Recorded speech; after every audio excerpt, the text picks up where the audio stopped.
আপনি মোবাইল কেন ধরতেছেন? উনি আমাকে টর্চার করতেছে। এখানে এয়ারপোর্টে আমাকে টর্চার করতেছে।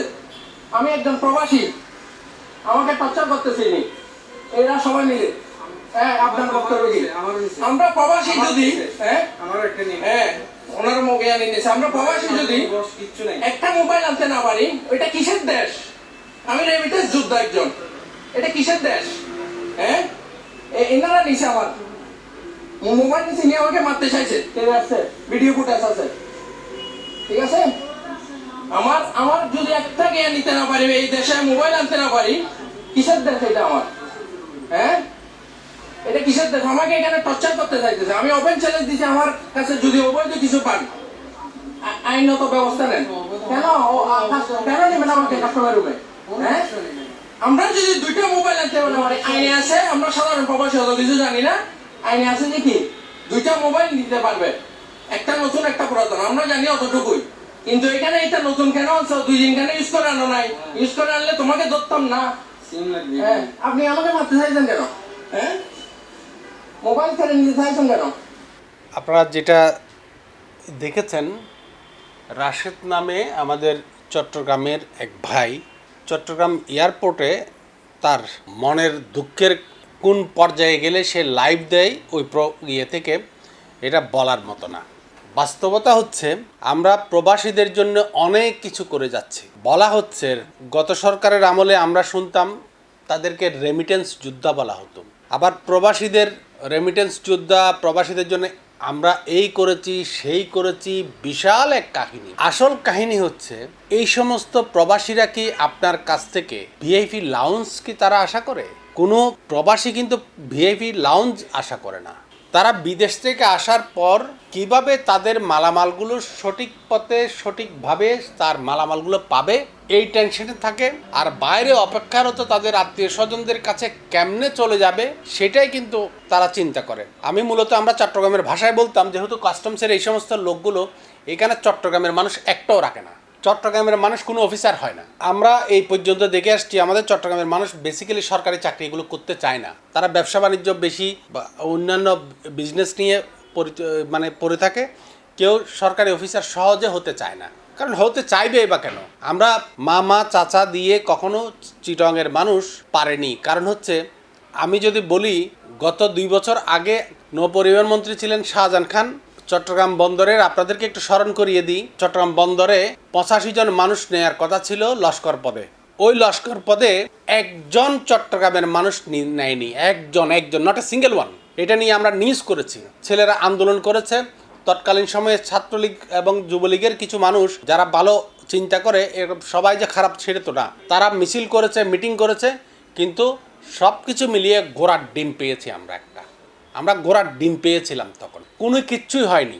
বাংলাদেশ স্বাধীনের পর চট্টগ্রামের মানুষ মূলত কোনো কিছুই পায়নি, শুধুমাত্র দিয়েই গিয়েছে। আমরা আজকের এই ভাইয়ের কথাই যদি আমি বলি, আমরা চট্টগ্রামের ভাষায় কথা বলি, কিন্তু আজকে এই চট্টগ্রামের ভাষায় কথা বলতে হচ্ছে এয়ারপোর্টের এই সমস্ত অফিসারদের আচার আচরণ কি পরিমাণ নোংরা টাইপের হয়।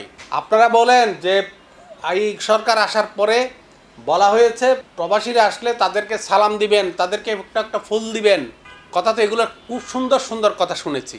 কিন্তু আজকে আমার এই ভাইটা কেন এয়ারপোর্টের ভিতর থেকে লাইভ দিতে হলো? মানুষের যে কি পরিমাণ কষ্ট এয়ারপোর্টের ভিতর সেটা বলা যাবে না। আমার কথা হচ্ছে, এই ভাইয়ের অভিযোগটা হচ্ছে, যতটুকু জেনেছি সেটা হচ্ছে, সে 2টা মোবাইল এনেছিল। ওই 2টা মোবাইল, একটা ইউজ করা আর একটা ইউজলেস ছিল। এখন ইউজলেস যেটা ছিল ফ্রেশ কপি, সেটার জন্যে তার আটকায় ফেলেছে এবং তাকে অবশ্যই রেভিনিউ বা ট্যাক্স দিতে হবে। এখন ট্যাক্স যে দিবে, আমার কথা হচ্ছে, আমি এত বছর দেশের বাইরে বিদেশে সফর করব, তোমাদের ওই ভঙ্গেদের মতো তো আমরা নিজে এক কাপড়ে এক ইয়েতে চলে আসি না। তোমাদের মতো আমাদের চট্টগ্রামের কৃষ্টি কালচারে একটা মানুষ স্বাভাবিকভাবে যখন 5-7 বছর পরে দেশের ভিতর আসে, তখন তার মা বাবা ভাই বোন এদের জন্যে একটা একটা করে মানুষ ছোট্ট ছোট্ট একটা গিফট জমায়। প্রবাসীদের কাছ থেকে একটা চায় কি, সে একটা নাইলে পারফিউম চায়, দূরের হলে পারফিউম চায়, আর খুব কাছের হলে যেমন নিজের ছেলে সন্তান মেয়ে বাচ্চারা, ওই আমার খুব ভাই আমার একটা ছোট ভাই, আমার একটা বড় ভাই, আমার একটা মা, আমার বাবা, এই যে এইতগুলো মানুষের জন্যে সবাই কিন্তু আশা করে একটা সুন্দর মোবাইল, একটা দামি মোবাইল, একটা মোবাইল এই বর্তমান যুগের সাথে মিলিয়ে তারা একটা একটা করে জোগাড় করে। এখন আমার কথা হচ্ছে, একজন প্রবাসী যখন সে বিদেশ থেকে আসবে, তাকে দুইটা মোবাইলে কেন বন্দি করবেন? আপনি কেন বন্দি করবেন? আমার সামাজিকতা আপনার বিশ্বাস করতে হবে। আমার সামাজিকতায় আমার প্রত্যেকের আবদার রক্ষা করতে হয়। আমার চট্টগ্রামের মানুষগুলো মানুষের আবদার রক্ষা করার জন্য একটু চায়, কিন্তু ওই জায়গায় আমরা এখন অসহায়। আমি মনে করেন, আমি যদি বিদেশ চাই, আমার একজন খুব কাছের মানুষ সে আমারে বলে আপনি বিদেশ থেকে আমার জন্য একটা সুন্দর মোবাইল আনবেন, কিন্তু আমি কিভাবে আনবো? আমার আসার সময় আমার মোবাইলটা কেন বিদেশ থেকে আনতে চাই সেটাও একটা বিষয় আছে। সেটা হচ্ছে মোবাইলটা ভালো হয়, প্রথমত একটা বিশ্বাস রাখে যে বাংলাদেশের মোবাইলগুলোতে 2 নাম্বারই সব আইটেম সব ঢুকে যায়, বেশি দিন চালানো যায় না। আর বিদেশ থেকে আনলে ওইটা অন্তত অরিজিনাল একটা মোবাইল পাওয়া যায়। আর দ্বিতীয়ত হচ্ছে, এখানে বাংলাদেশে যে পরিমাণ রেট দাম, বিদেশে তার চেয়ে অনেক কম কম দাম। যে মানুষটা বিদেশ থেকে বাংলাদেশে আসার সময় চিন্তা করে, তখন আমাদের একটা জিনিস বুঝতে হয় যে এই মানুষটা প্রথমত একটা চিন্তা করে আমি এবার গেলে, আমি দেশে গেলে আমার কাকে কাকে কি উপহার দিতে হবে। এখন উপহারের জায়গায় নিজের ওয়াইফ, নিজের মা, নিজের বাবা, নিজের ভাই বোন, একটা মোবাইল সে জোগাড় করতে তার তো একটা সময় লাগে। প্রয়োজনে এমন করে দেন, অন্তত একজন প্রবাসী বিদেশ থেকে আসার সময় সে যদি 2 বছরে একবার আসে, সে যদি 1 বছরে একবার আসে, এরকম যদি একটা ভ্যালিড একটা সময়কে বেঁধে দেন, তাহলে আমরা ওদেরকে 4টা মোবাইল দিতে পারি। আমরা ট্যাক্সের উপর স্ল্যাব করে দিই না, এত হলে এত ট্যাক্স, এত হলে এত ট্যাক্স, এরকম করি না? তো এইরকম একটা স্ল্যাব এখানে অন্তত করে দেওয়া যায়। সবচেয়ে মজার গিয়ে হচ্ছে, আমাদের আইনে আমাকে হঠাৎ করে এমনভাবে বাইন্ডিংস করে দিয়েছে, এটা আমাদের জন্য, আমাদের সাধারণ প্রবাসীদের জন্য একটা বিশাল বিব্রতকর অবস্থায় বাংলাদেশের মানুষ পড়ে গেছে। একজন মানুষকে মিনিমাম 4টা মোবাইল আনার জন্য সুযোগ দিতে হবে। আমার স্ট্রেট আমার সরকারের কাছে দাবি, ইউজ করা হোক, ফ্রেশ হোক, 4টা মোবাইল একজন মানুষকে আনতে দিতে হবে। আমরা সরাসরি প্রবাসীদের কোনো হেল্প করতে পারি না, প্রবাসীদেরকে আটকাইতে পারি। পরিস্থিতি এমন একটা জায়গায় গিয়ে দাঁড়িয়েছে, ওরা বিদেশ থেকে আসবে, আপনার এই কাস্টমস অফিসাররা আগে কি করতো, তাদের ব্যাগ কেটে ফেলতো, যে ভালো ভালো জিনিসপত্র নিয়ে ফেলতো। দীর্ঘদিন আমার বাবা প্রবাসে ছিলেন, দুবাই ছিলেন। আমার বাবা আসার সঙ্গে সঙ্গে যে সমস্ত গল্প বলতো, সেটা হচ্ছে পুরোটাই হচ্ছে কষ্টের ইতিহাস। সব কষ্টটা হচ্ছে আমার এই এয়ারপোর্টে আমার বাবার মতো হাজার হাজার লক্ষ লক্ষ বাবাকে তারা কষ্ট দিত।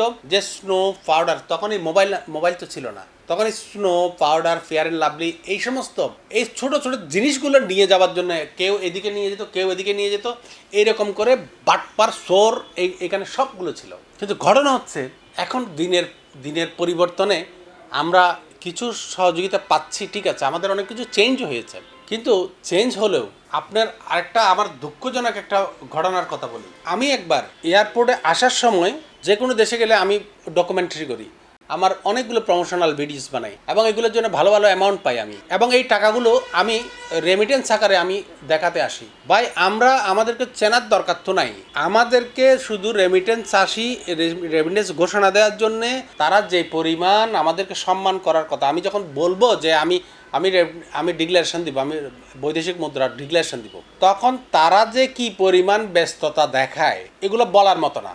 তারা এই রীতিমতো গত কিছুদিন আগে আমার সাথে রীতিমতো ঝগড়া হয়ে গেছিল। মানে উনি আমাকে ঘুরাইতে কতক্ষণ উনি ওদিকে যায়, কতক্ষণ উনি ওদিকে যায়, কতক্ষণ আমারে বলে যে আপনি লেখেন, তারপরে বলে যে না এটা এই লেখা হয়নি, এটা এমন হয়নি। কিরে বাবা, আমি যখন বলবো, আমার স্ট্রেট দাবি হচ্ছে, আমি যখন বলবো আমি বৈদেশিক মুদ্রা ডিক্লারেশন দিব, তখন তো তারা আমার কাছে এসে আমাকে বরঞ্চ কি করতে হবে ভাই আমাকে বলেন একটু, আমি দেখি আপনার বৈদেশিক মুদ্রাগুলো আমাকে দেখানোর সঙ্গে সঙ্গে উনি নিজেই লিখে নিজেই গিয়ে করে আমাকে সুন্দর করে আর একটা সেলুট দিয়ে আমাকে জানানো দরকার, কিন্তু তা না। বরঞ্চ আমার এই বিষয় নিয়ে আমার রীতিমতো ঝগড়া করতে হয়েছে। এবং ঝগড়া মানে উনি হয়তো লাইভ দিয়েছেন, আমি যদি লাইভ দিতাম সেদিন, এর চাইতে আরও করুণভাবে আমি লাইভ দিতে পারতাম। কিন্তু সেই সময়ে সরকারের সাথে আমার একটা দূরত্ব ছিল। আমাকে যে কোনোভাবে হেনস্থা করার বিভিন্ন ধরনের অনেকগুলো কল তখন বসায় রাখছিল, যে কারণে আমি মুখ বুজে সহ্য করে আমি চলে আসছিলাম। কিন্তু আমার ভিতর তুষের আগুন। আজকে অনেকেই ওনার এই ভিডিওটা আমাদেরকে C+TV-কে মেনশন করেছেন। C+TV-কে মেনশন করার পর আমি রীতিমতো আমার কি বলবো চিন্তা করতেছিলাম। কারণ হচ্ছে আমাদের ডক্টর ইউনূস সাহেব গত কিছুদিন আগে ঢাকা এয়ারপোর্টে যে পরিবর্তনটা দেখালেন, একটা এসে আমাদেরকে একটা স্বপ্ন দেখালেন যে আমাদের প্রবাসীরা আসবে, প্রবাসীরা অনেক কিছু করে ফেলবে, ওদের জন্য আমাদের অনেক কিছু করা দরকার, অনেকগুলো স্বপ্ন দেখিয়েছেন। আমরা এই স্বপ্নগুলো দেখতে চাই, স্বপ্নগুলো বাস্তবায়ন চাই।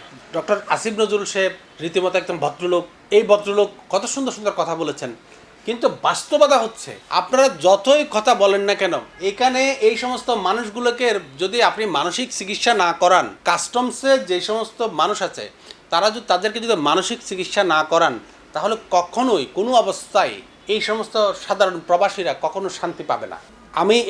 আমি রীতিমতো উদ্বিগ্ন। এই যে এই এয়ারপোর্টে কখন আপনারা এইসব বদমাইশদের ঠিক করবেন? কাস্টমসের চাকরি পাওয়া মানে তো বলাই হয় যে এটা কোটি টাকা দিয়ে, লাখ লাখ টাকা দিয়ে কিনতে হয়, লাখ লাখ টাকা ইনকাম আছে, লাখ লাখ টাকার হচ্ছে। এই কথাগুলো আমরা আর শুনতে চাই না। আমাদের হাজার হাজার ছাত্র জনতার রক্তের ভিতর দিয়ে উঠে আসা আমাদের এই নতুন প্রজন্মের বিশ্বাস, আশ্বাস এবং স্বপ্ন আমরা এইভাবে ধ্বংস করতে পারি না।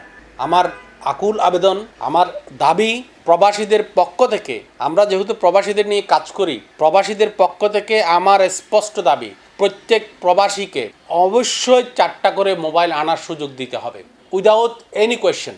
হ্যাঁ, বলতে পারেন 4টা আনবে, 3টা বিক্রি করবে, সে তিনটা ব্যবসায়িক উদ্দেশ্যে তারা এই সমস্ত কাজ করতে পারে, করলে অসুবিধা কি? আমার কথা হচ্ছে, একজন প্রবাসী যারা প্রবাস থেকে আসে, বেশিরভাগ ক্ষেত্রে আপনার শয়তান কত পার্সেন্ট? শয়তান 2%, 1%, 3%, কিন্তু 95%, 96% সাধারণ প্রবাসী তো এগুলো করে না। আপনারা তো অন্তত বার দিয়ে দিতে পারেন, যে মানুষ এক সপ্তাহের জন্য বিদেশে গেছে তাকে অন্তত 2টা মোবাইলের কথা বলেন। যে মানুষ 1 বছর পরে বিদেশ থেকে আসবে তাকে কেন আপনি 4টা মোবাইল দিবেন না? আমার এই দাবিটি, আমি মনে করি প্রবাসীরা সবাই আওয়াজ তুলুন, আমরা আপনাদের সাথে আছি। অবশ্যই আমার প্রবাসীদের দাবিতে, এই সমস্ত ন্যায্য দাবিতে আমরা C+TV আপনাদের সাথে আছি। সোজা সাপটা কথা, কোনো হাঙ্গি মাঙ্গি নেই এখানে। এটা এমন কোনো অপরাধ না, মানুষ অপরাধ করে না। মানুষ টাকা দিয়ে, আমার টাকা দিয়ে আমি একটু লাভ তো করতেই পারি। আমার দেশে আসলে আমার তো অনেক টাকা খরচ হয়। আমি যখন একজন প্রবাসী যখন বাংলাদেশে আসেন, তার ইনকাম সোর্স তো সমস্ত কিছু বন্ধ হয়ে যায়, তার চাকরির বেতন তো বন্ধ হয়ে যায়। যে সে 6 মাস থাকবে, এই 6 মাসে সে কি কাজ করবে? সে যে পরিমাণ খরচ, এখন তারা ছোটোখাটো এই সুযোগ সুবিধাটা যদি না পায়, তাহলে কার কাছে বলবে? আমার স্পষ্ট জবাব, ভাই, প্রত্যেকটা প্রবাসী যারা 1 বছর মিনিমাম 1 বছর পরে বাংলাদেশে আসবে বা 6 মাস পরে দেশে আসবে, তাদেরকে অবশ্যই 4টা মোবাইল আনতে দিতে হবে। এটা হচ্ছে আমার শেষ কথা, এবং এটা আমার দাবি। আমরা C+TV থেকে এটা দাবি জানাচ্ছি, আপনারা প্রবাসীরা এটা নিয়ে সবাই এই নিউজ শেয়ার করবেন, এবং আমরা যেন এই কথাটা বিভিন্ন জায়গায় মানে পৌঁছে দিতে পারি। এটার জন্যে আপনারা আমাদেরকে সহযোগিতা করবেন, আমরা আপ্রাণ চেষ্টা করব। ভাই, আমার অনেক দিনের ইচ্ছে হচ্ছে এই ধরনের একটা কথা বলার, আমি অনেক চাইছি। ভাই, আমি আসিফ নজরুল স্যার, আমার কোনো মানুষ বিদেশ থেকে এসে আপনার VIP লাউঞ্জ ব্যবহার করে ওখানে 15 টাকা দিয়ে সমোসা খাওয়ার জন্য কেউ বসে থাকবে না। আর যাওয়ার সময় ওখানে যাই এইগুলো এমনিতেও পাইতো। আপনারা যেগুলো সুবিধা দেন, ওই সুবিধার দরকার নাই। একমাত্র সুবিধা যে ওরা আসার সময় যেন সুন্দর করে দেশে ঢুকতে পারে, এয়ারপোর্টে কাস্টমসে যেন তাদেরকে হয়রানি করা না হয়। তারা যারা লেখাপড়া জানে না, তাদের কাছ থেকে যে ডিক্লারেশনটা চান, সেই ডিক্লারেশনটা আপনার অফিসার করে দিতে হবে। সোজা কথা। ওখানে প্রয়োজনে আপনি প্রবাসীদের কাছ থেকে টিকিটের সময় প্রয়োজনে 100 টাকা করে টাকা বসান, প্রয়োজনে, অসুবিধা নেই। 100 টাকা করে, বাংলাদেশে 100 টাকা সবাই দিতে রাজি আছে, কিন্তু আপনি প্রথমে এয়ারপোর্টে ঢোকার সঙ্গে সঙ্গে তারে সুযোগ দিতে হবে, সব কিছু সুযোগ দিতে হবে। তাকে একদম সুন্দর করে যেন সে বাসায় পৌঁছতে পারে, সেরকম একটা পরিবেশ সৃষ্টি করতে হবে। আমার কথা হচ্ছে এটাই। অসংখ্য ধন্যবাদ। আসসালামু আলাইকুম।